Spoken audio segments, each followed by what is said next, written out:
विधवा होके लिपस्टिक रखी है करमचली। अरे इस मैडम के नखरे तो देखो। अरे सुनो, ये छोड़ दीजिए।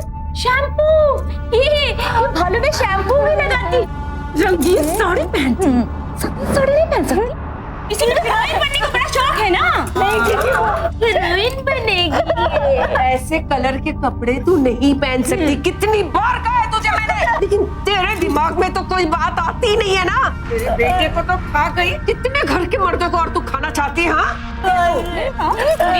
बहुत नाज है ना तुझे अपने हुस्न पर। हाँ बहुत नाज है। जरा बता तो इसे कि कितना सुंदर है इसका हुस्न। हाँ जिसकी ना सारी के सारी हिलकड़ी निकाल देते हैं। एक काम कर, वो लिपस्टिक ला जरा। ये रही लिपस्टिक, लगा दो उसको। अब लगाती हूँ इसे।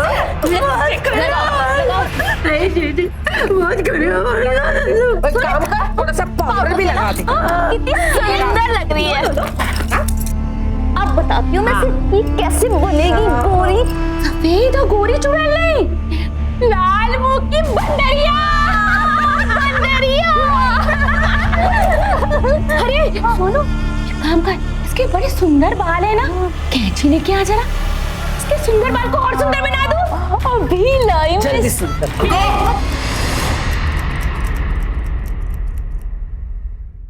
शर्म आती है देख करके विधवाओं के साथ ये अमानवीय बर्ताव आज भी हमारे समाज की हकीकत है।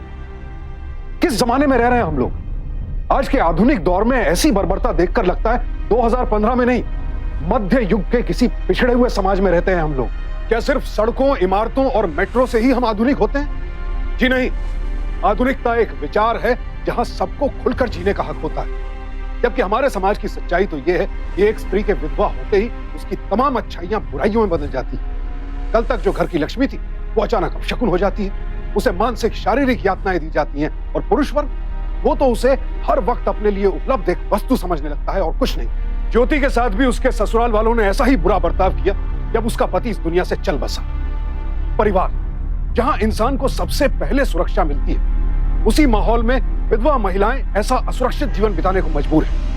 आखिर कब बदलेंगे हम लोग? देखो माँ जी, चोरी पकड़ी गई। क्या हो रहा है ये? माँ जी वो बल्लू रो रहा है। तो रोने दे, और एक बात कान खोलकर सुन लो कि आज के बाद सिर्फ एक वक्त दूध मिलेगा उसे। एक तो खुद यहाँ रहकर रोटियां तोड़ रही हो हमारी, और ऊपर से बच्चे की जिम्मेदारी। वो क्या कहते हैं माँ जी? हाँ, एक पे एक फ्री। चल हट यहाँ से, मेरी बबली भूखी है।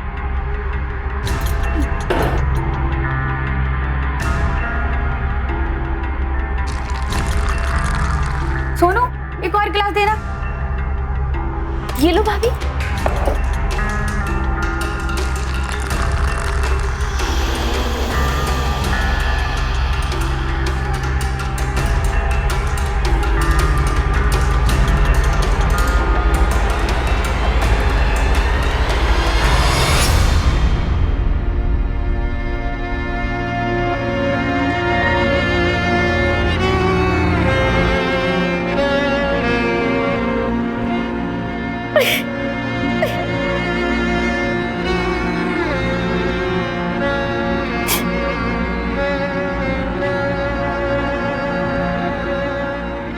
जी आप क्यों रोकर अपने ही सुंदर चेहरे को बिगाड़ रही है? यहाँ किसी को आपके आंसुओं से कोई फर्क नहीं पड़ने वाला। अभी जी आपको दूध पीना है, अब मुझे कहिए, मैं आपके लिए। जी वो बल्लू के लिए। अभी जी आप चिंता मत कीजिए, जब किसी का ध्यान नहीं होगा तो मैं खुद बल्लू के लिए दूध लेके आऊं। अभी जी मुझसे आपका ये हाल देखा नहीं जाता।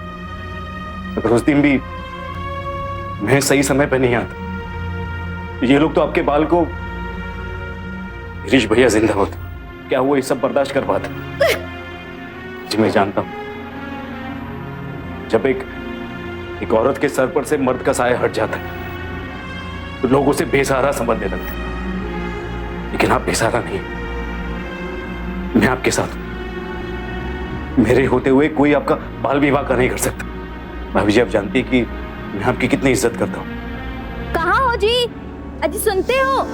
कहाँ चले गए?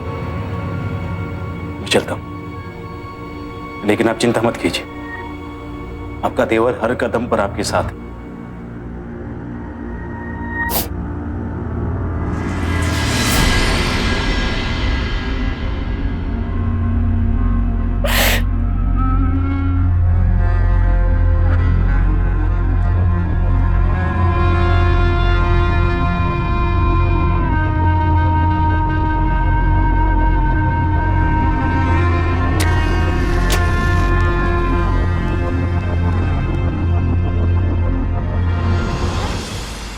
मुकेश की वजह से इस घर का माहौल खराब हो रहा है। आप उसे समझाते क्यों नहीं है? जब देखो तब ज्योति के पीछे लगा रहता है।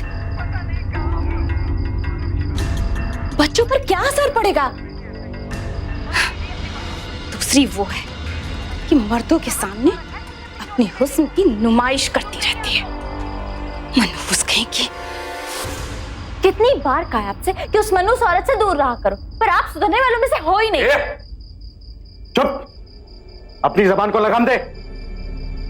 आजकल तेरी जबान बड़ी कैंची की तरह चल रही है, काट के हाथ में दे देंगे। तुम बस चुपचाप तमाशा देखती जाओ। राइंदर से हमें टोकने की कोशिश की तो मार के बंदरिया बना देंगे। अरे तुम्हें क्या पता कि हम क्या प्लान रच रहे हैं? मुझे सब पता है। मुकेश एक तीर से दो निशाने लगा रहा है। ज्योति का हिस्सा भी वो हड़पना चाहता है। आपको पता भी है?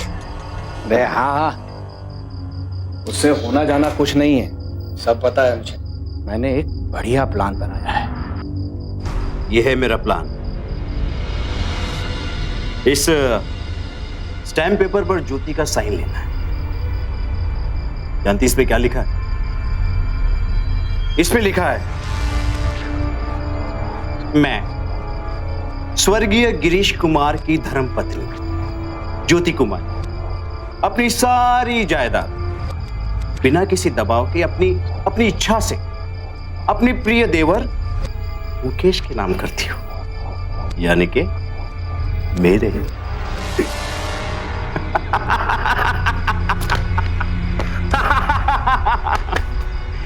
अब जाने मन इस सब चीज के लिए मुझे ज्योति से थोड़े प्यार से तो बात करनी होगी ना, समझी कि नहीं?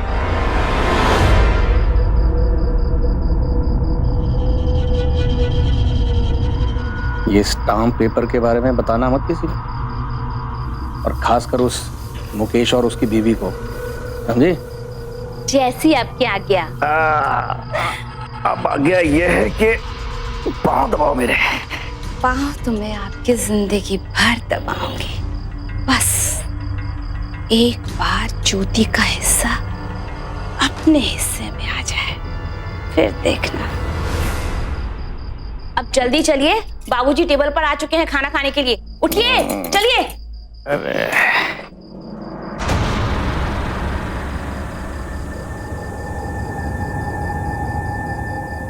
पहले घर के सारे मर्द खाना खाएंगे, उसके बाद बचा हुआ खाना तुम लोग खा लेना। अरे अब मेरा मुंह क्या देख रही हो दोनों? जाओ जल्दी से, बाबूजी इंतजार कर रहे हैं। लो खाना।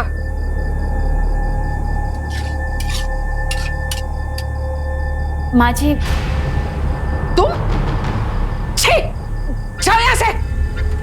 तुम्हें पता नहीं है, तुम्हें महीना चल रहा है और तुम्हें रसोई में नहीं आना चाहिए। तुम्हें पूजा भी नहीं करनी है। ओ राम, पूरा रसोई अपवित्र कर दिया इस चुड़ैल ने। तुम्हारी यही सजा है कि आज रात को तुम खाना नहीं खाओगी, उपवास करोगी, तभी तुम्हारी अक्ल ठिकाने पे आएगी। और हाँ, घर के सब लोग खाना खा लेना, उसके बाद बर्तन धोगी और उसके साथ साथ 3 बार इस रसोई को धो के इस रसोई को पवित्र करोगी। समझ गई तुम?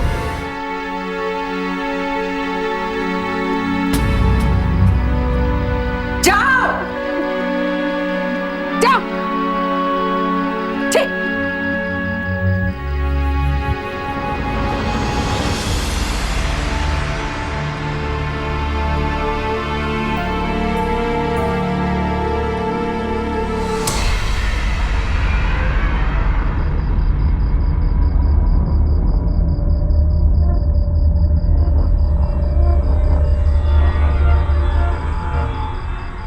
आपके लिए खाना लाए, खाइए ना, बड़े प्यार से लाए आपके लिए। देवर जी, माँ जी किसी को पता चला तो? प्यार से खाना आप रख दीजिए ना, हम खा लेंगे। खाइए ना भाभी जी, हम आपको भूखा नहीं ना देख सकते। हाँ ठीक है, हम कह रहे हैं ना, हम खा लेंगे। वैसे भी रात बहुत हो चुकी है, आप अपने कमरे में जाके सो जाइए। ये अभी मैं नींद ही नहीं आती आजकल अपने कमरे में अपनी बीवी के साथ। भाभी जी हम तो तंग आ गए अपनी बीवी से, रोज झगड़ा किच और तो वो आपसे भी जलती, मैं बिल्कुल पसंद नहीं है। मैं तो आपकी जैसी बीवी चाहिए। अभी कसम से क्या हर औरत आपकी तरह नहीं हो सकती? हाँ देवर जी, हम जिंदगी में बहुत परेशान हो गए, हमारे जीवन को सहारा चाहिए। देवर जी आप जाइए यहाँ से। हमारे जीवन की नैया को पार लगाइए, आप ही के हाथ में। जी सुनिए भाभी जी, देखिए देवर जी अपना से हम आपको बहुत खुश रखेंगे। आप शराब की नशे में सीमा लांग रहे हैं। देखिए देखिए मासी क्या कर रही है ये? मामा जी वो अभी हाथ छोड़ो मेरा। ये अम्मा वो जबरदस्ती मेरा हाथ पकड़ रही थी। नहीं माजी, ये चोरी। इतनी बार तुझसे कहा था कि इस नागिन से दूर रहे, लेकिन तेरे दिमाग में तो कोई बात जाती नहीं ना। अरे तेरे बाबूजी इसके साथ साथ तुझे भी काट कर गंगा में बहा देंगे। चल तू मेरे साथ, मैं तुझे बताती हूँ, और तुझे मैं कल सुबह देखती हूँ। चलो बहू, खाना ले लो। तू भूखी मत, चल मेरे साथ।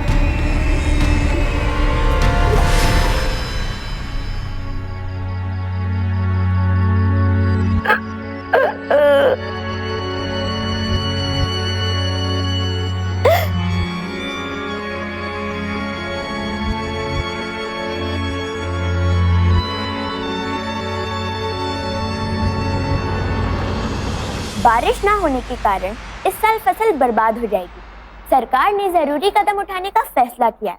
किसान के हित के लिए सरकार क्या कदम उठाती है, ये तो आने वाला कल ही बताएगा। फिलहाल सरकार ने फसल बर्बाद होने से बचाने के लिए कृत्रिम सिंचाई योजना बनाई है। सुरेश की माँ, ये कंप्यूटर भी बड़ी कमाल की चीज है। जिसने भी बनाई है बड़ी कमाल की बनाई है। जानती हो आज क्या हुआ? आज न्यूज़पेपर वाले ने मुझे न्यूज़पेपर नहीं दिया, फिर भी हमारी बिटिया रानी ने कंप्यूटर में सारा कुछ पढ़कर हमें आज की पूरी न्यूज़ बता दी। अरे हमारी गुड़िया रानी तो है ही होशियार, और ये सब कमाल हमारे कंप्यूटर का नहीं, ये हमारी छोटी सी गुड़िया रानी का है।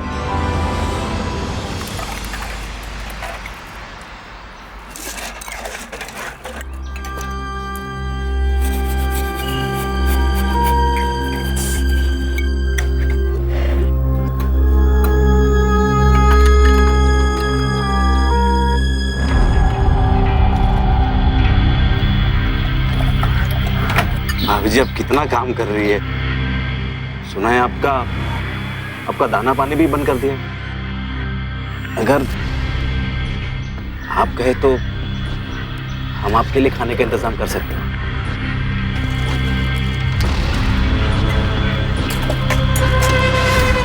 बात मिली ना हमसे अकेले में, तो भाभी जी शर्मा क्यों नहीं है?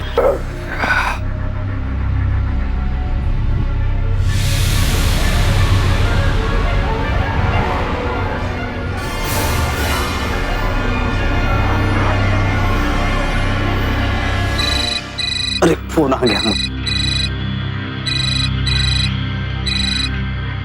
हाँ भैया, हाँ अरे बस पहुंच गए, आपको मैसेज करते हैं। क्या है ये? बर्तन धो रही हो अभी? कपड़े नहीं धो तुमने?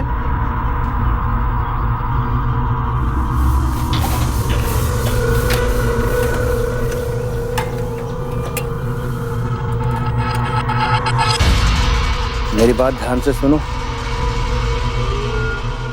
मेरा काम कर दे, देख तुझे सारी मुसीबतों से छुटकारा मिल जाएगा जी। और सुनो, इसके चक्कर में ज्यादा मत पड़ियो, समझी? और क्या है? अरे वो शर्ट तुमने दाग लगा दिया कल, ध्यान से कपड़े धोया करो।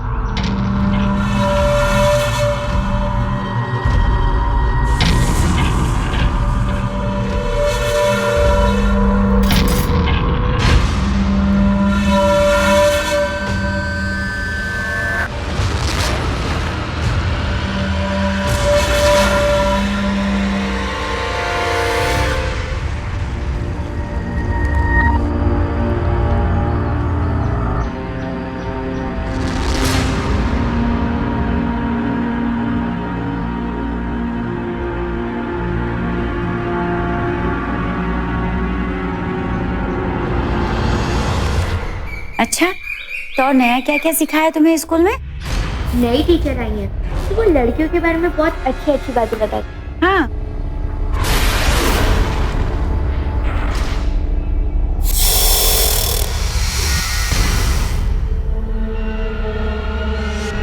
तुम यहाँ क्या कर रही हो? और कितनी बार तुझे समझाया ना कि इस चुड़ैल के पास तुम नहीं आओगी, तो सुनते नहीं है। चल बैग उठा, उठा बैग, चल बैग निकल, चल चल बाहर, और जा। तू मेरी बच्ची को मारा खिलवाएगी ना, अभी बताते हैं तुझे। समझते क्या अपने आप को? हाँ, एक काम कर, इसको और थोड़ा ज्यादा सुंदर बना दो। है मर्दों को रिझाने का बहुत शौक है ना इसको, है? एक काम करो, थोड़ी सी मिट्टी लगा दो इसके चेहरे पे, तो बना दो सुंदर। नहीं, हम क्या समझती है ना? हाँ? नहीं जी, हम मेरी बच्ची को भगाने लगते हैं। नहीं जी, हम तो बस बाल बांध रहे थे। चाची, नहीं जी, समझती है ना? चाची, छोड़ दूंगी आपको, नहीं बस नहीं, आपको छोड़ देंगे। छोड़ दे।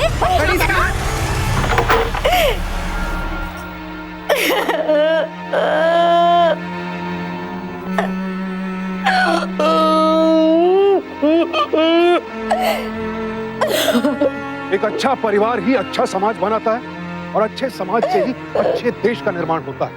अगर हम देश में बराबरी के हक की मांग करते हैं तो हमें अपने परिवार में भी सबको बराबरी का हक देना होगा। समाज सुधार की शुरुआत हमें अपने घर, अपने परिवार से करनी होगी। पारिवारिक कलह का सबसे बुरा असर महिलाओं के बाद बच्चों पर पड़ता है। हम क्यों नहीं सोचते हैं कि हमारे बर्बर बर्ताव से हमारा बच्चा क्या सीख रहा है, कि कल जब वो बड़ा होगा वो भी ऐसा ही बर्ताव करेगा जो उसने हमसे सीखा है। लिहाजा आप सबसे विनती है कि अपने परिवार के माहौल को दूषित ना होने दें। ज्योति के ससुराल वालों को देखकर तो लगता है कि सब एक से बढ़कर एक मानसिक रोगी है। सबके जीवन का बस एक ही ध्येय है, ज्योति को शारीरिक और मानसिक रूप से प्रताड़ित करके बेदखल कर दिया जाए। आखिर खुद को और अपने बच्चे को कैसे बचाएगी ज्योति इस क्रूर परिवार से?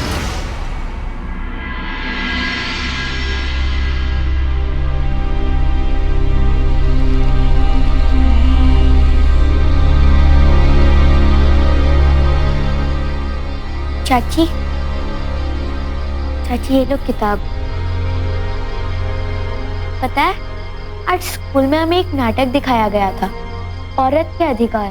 उसमें एक विधवा औरत थी, उसके ससुराल वाले उसे बहुत तंग करते थे और घर से बाहर निकाल देते थे। तब वो अपने अधिकार के लिए लड़ती है और बताती है कि उसका भी इस घर पे बराबर का अधिकार है। और पता है चाची, उस नाटक में एक गाना भी था, उठो और तो उठो, लेकर अपने हक की बात, रहना है अब शान से तुझको अपने अधिकारों के साथ। इस किताब में एक नंबर भी है। अगर कोई भी औरत को घर पे कोई भी परेशानी या दिक्कत है तो वो इस नंबर पर फोन कर सकती है। टीचर कहती है कि पढ़ाई लिखाई से हम अपने अधिकार जता सकते हैं, और आप तो पढ़ी लिखी हैं। बबली, बबली, अरे कहाँ मर गई?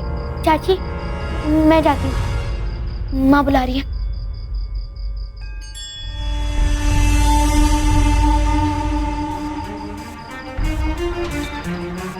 रुक क्यों गई? जुर्म सहना भी अपराध है ज्योति। औरतों को अपने अधिकार के लिए आवाज उठानी चाहिए, इसलिए आत्मनिर्भर बनो। तुम तो ऐसे कभी नहीं थी। क्या हुआ? क्या सोचने लगी? वो लोग हमें और हमारे बच्चे को मार डालेंगे। हम ऐसा कुछ नहीं कर सकते। ऐसे डर कर जीने से तो अच्छा है कि मर ही जाओ। तुम जितना डरोगी ये समाज तुम्हें उतना ही डराएगा। इसलिए उठो और अपने अधिकारों के लिए लड़ना सीखो, और तब तक लड़ो जब तक कि तुम्हें तुम्हारा अधिकार मिल नहीं जाता।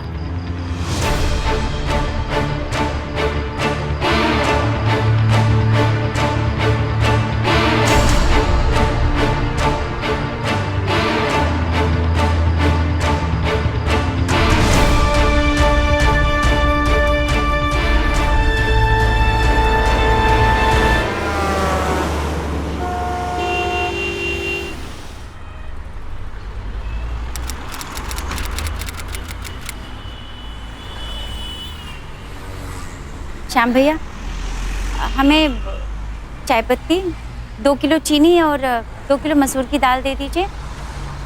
और कुछ माँ जी ने कहा था, याद नहीं आ रहा, हम फोन करके पूछ लेते। तब तक आप ये दे दीजिए।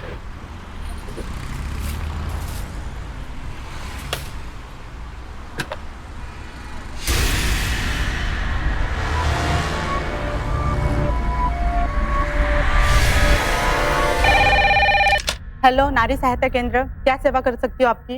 आप कहाँ से बोल रही हैं? मैडम, मैं नारी सहायता केंद्र से बोल रही हूँ। आपको किस प्रकार की सहायता चाहिए? हम यहाँ पे हर प्रकार की सहायता देते हैं, चाहे वो विधवा हो, बुजुर्ग हो या कोई पीड़ित हो।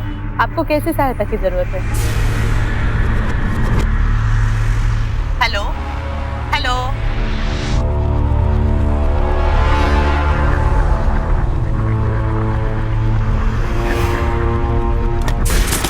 हेलो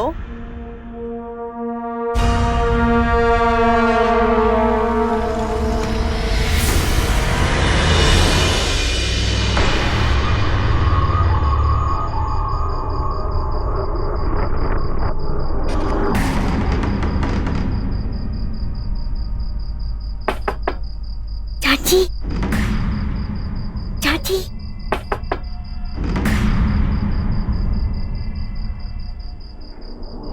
चाची, क्या? जल्दी जल्दी।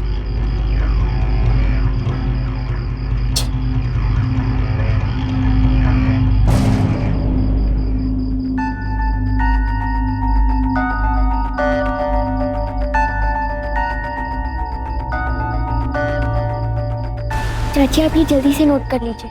हाँ बेटा, 420 और 120 बी ना? हाँ।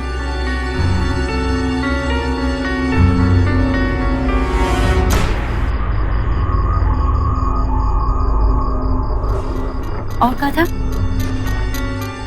354।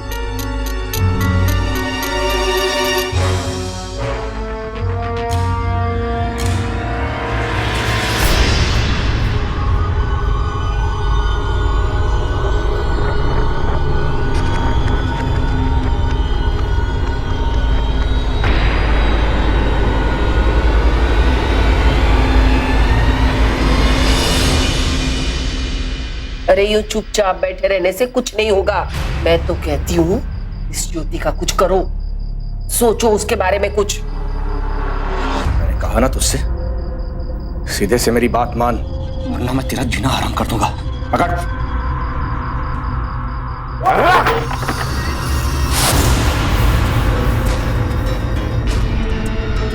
भैया, आप यहाँ क्या कर रहे हैं? तो आप भी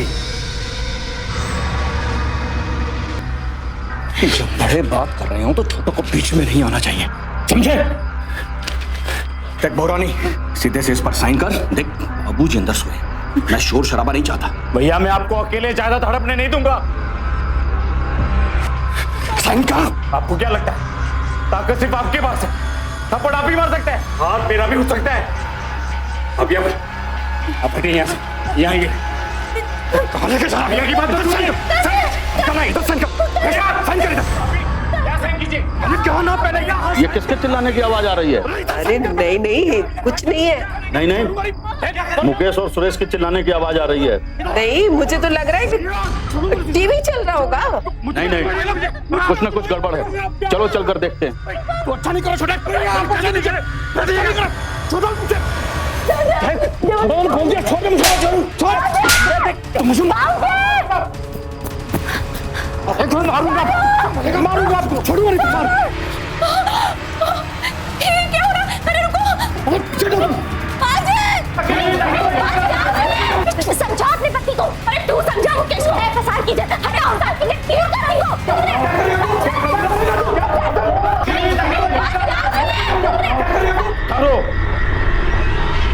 हाय हाय, ये मेरे बेटों के बीच में क्या हो रहा है?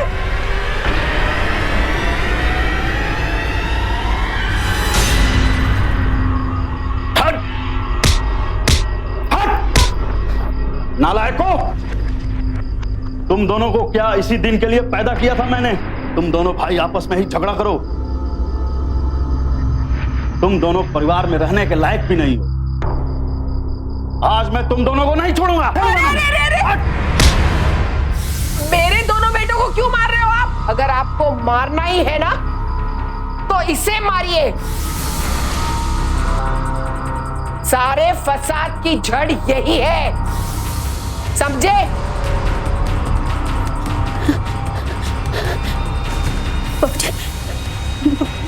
बाबूजी, हमने कुछ नहीं किया।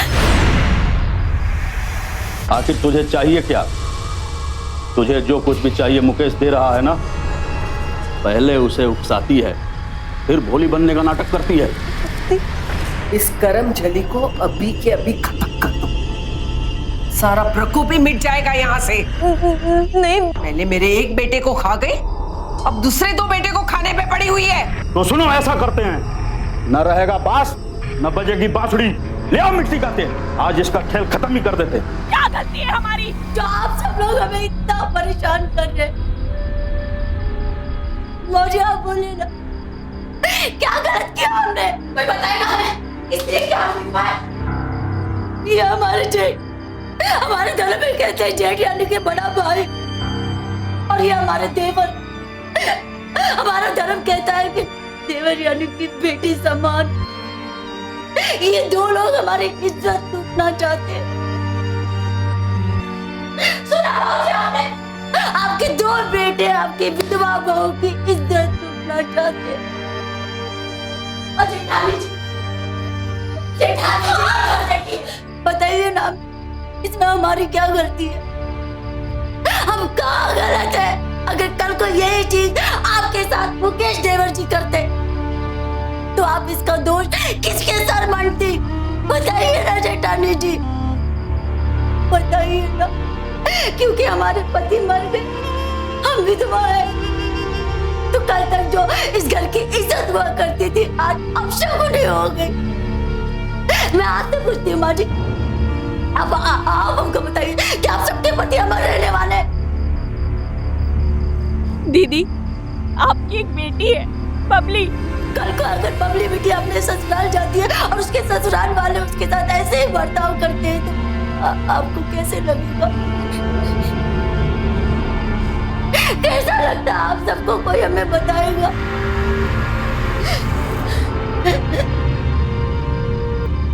और आप दोनों हमारे साथ जो कुकर्म करना चाहते हैं उसे कानूनी भाषा में सेक्सुअल हरेसमेंट कहते हैं। सुना आपने? शारीरिक शोषण। रुकिए,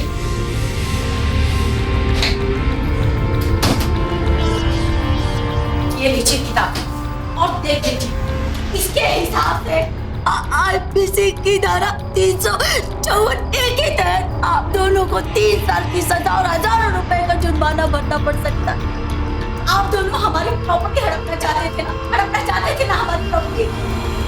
थोड़ी देर पहले हम जबरदस्ती साइन करवाना चाहते थे ना। आईपीसी की धारा 420 और 120B के तहत आप लोगों को 7 साल की सजा हो सकती है और हजारों रुपए का जुर्माना लग सकता है, जानते हैं आप? और माँ जी, आपने जो अपनी इस बहू के साथ किया, तुमने जो अपनी इस जेठानी के साथ किया, आप सब लोगों ने हमें मिलकर मारने की कोशिश की। आईपीसी की धारा 307 के साथ आप सब लोगों को उम्र कैद की सजा हो सकती है, जानते हैं आप लोग? सोनू, आपने हमारे साथ कितना अत्याचार किया। हम कभी कुछ नहीं बोले। उसे कानूनी भाषा में क्या कहते हैं जानती हो? घरेलू हिंसा। और ये किताब हमने कंप्यूटर से देख के लिखा है। आईपीसी की धारा 498 के तहत आप लोगों को 3 साल की सजा और हजारों रुपए का जुर्माना भरना पड़ सकता है। लेकिन नहीं, हमने कभी शिकायत नहीं की। और आप दोनों, एक बात आप दोनों की जानकारी के लिए बता दूं, हमारी पति की प्रॉपर्टी पर हमारा और हमारे बच्चे का पूरा अधिकार है। सुना आपने? कल को अगर हम दूसरा ब्याह कर लेते हैं तब भी हमारा उनकी प्रॉपर्टी पर उतना ही अधिकार है जितना उनका होता। इसलिए हमें उनकी प्रॉपर्टी से कोई भी बेदखल नहीं कर सकता। सुन लिया आपने? हमें अपने ही घर में अपने हक के लिए लड़ना पड़ रहा है।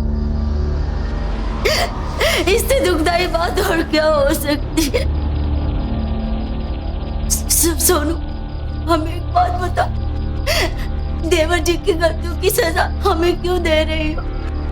हम तो तुम्हारे साथ रहना चाहते हैं ना। आप सबके साथ रहना चाहते, अपने परिवार के साथ रहना चाहते। हमने कभी कोई शिकायत नहीं की। जानती है क्योंकि अपने बड़ों के सामने अपनी नजरें झुका कर रखने को हम अपना सम्मान समझते हैं।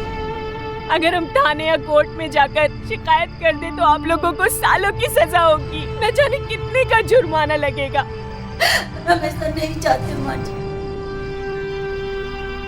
इस नन्ही सी बच्ची ने हमारा हौसला बढ़ाया। ये कहकर कि चाची, जुर्म करना जितना बड़ा अपराध होता है, जुर्म सहना भी उतना ही बड़ा अपराध होता है। इसलिए हमारे आप लोगों से हाथ जोड़कर मिलती है।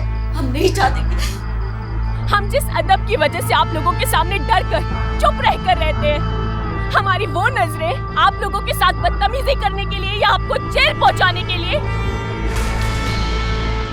आपको चिढ़ाने के लिए उठे, तो बेहतर यही होगा कि हमें शांति से रहने दिया जाए। वरना बोलना हम भी जानते हैं, हमें भी कानून पता है, हमने भी पढ़ा है।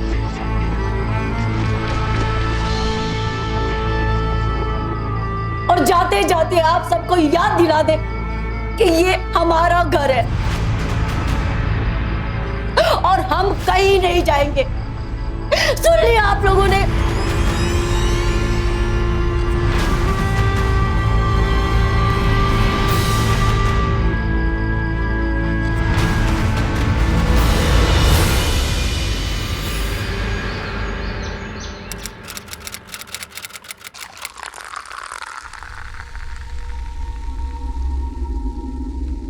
जी, बबली ने दूध पिया? नहीं, हाँ पी लिया।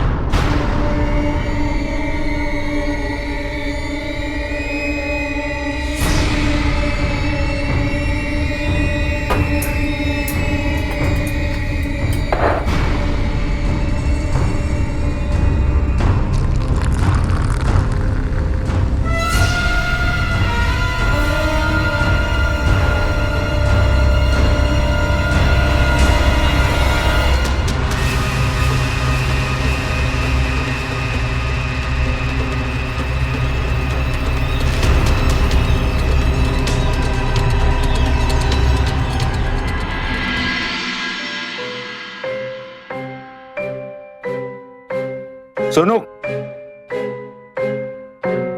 कहाँ जा रही हो? पानी कौन देगा? सोनू, तुम जाकर रसोई का काम संभाल लो। जिसे पानी चाहिए वो खुद भी ले सकते हैं। उन्हें पता है कि पानी कहाँ रखा हो। सोनू, तुमने सुना नहीं मैंने क्या कहा?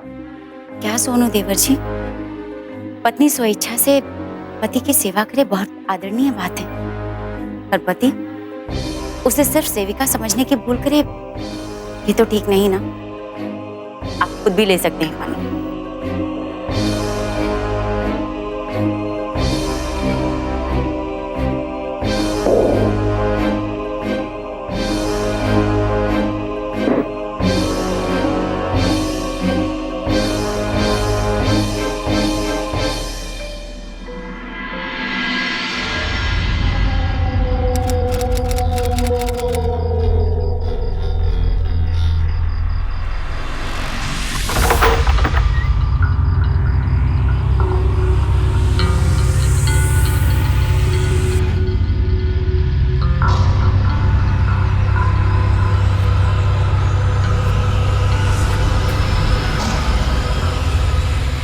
औरतों को अपनी तरह बना रही है ना, बताते हैं इसे।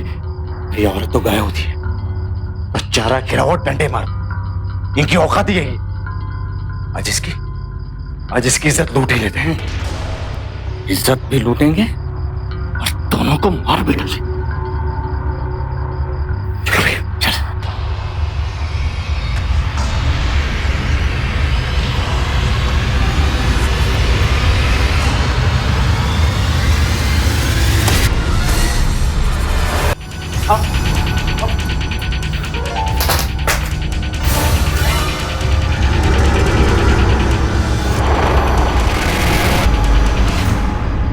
हमने ये सब पहले ही सुन लिया था। सारी बीवियों को हमारे खिलाफ भड़काने में लगी। यश ज्योति का कुछ करना ही पड़ेगा। पानी सर के ऊपर जा रहा है। एक काम करते हैं, आज रात इसे खत्म कर देते हैं। पहले उसको मसले फिर खत्म करेंगे। इसलिए ये योजना बनाई ताकि तुम जैसे दरिंदों को हम लोग रंगे हाथों पकड़ सके। तुम जैसे इंसानों की जगह ना। देखो मेरी बात सुनो बाबूजी, देखो जी छोड़ दीजिए ना।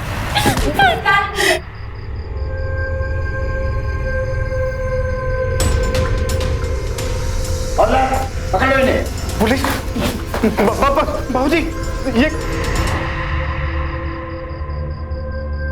नारी की शक्ति को इतना कम भी मत आंकिए। अगर वो ज्योति बनकर घरों में उजाला फैला सकती तो ज्वाला बनकर दुनिया की बुराइयों का सर्वनाश भी कर सकती। ले जाइए इन्हें।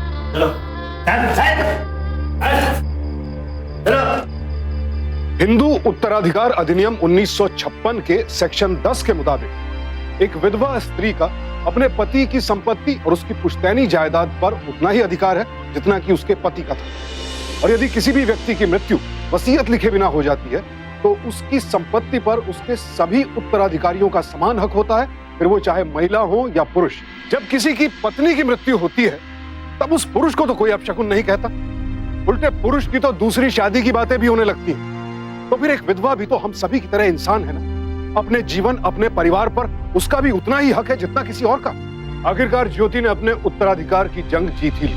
उसके देवरों मुकेश और सुरेश को उसकी हत्या करने की कोशिश के जुर्म में आईपीसी के सेक्शन 307 के तहत उम्र कैद की सजा सुनाई गई। हमारे आसपास ऐसी बहुत सी विधवा स्त्रियां हैं जिन्हें अपने कानूनी अधिकार पता ही नहीं है। लिहाजा आप सबसे गुजारिश है कि आगे बढ़िए और ऐसी महिलाओं को उनके अधिकारों से अवगत कराइए।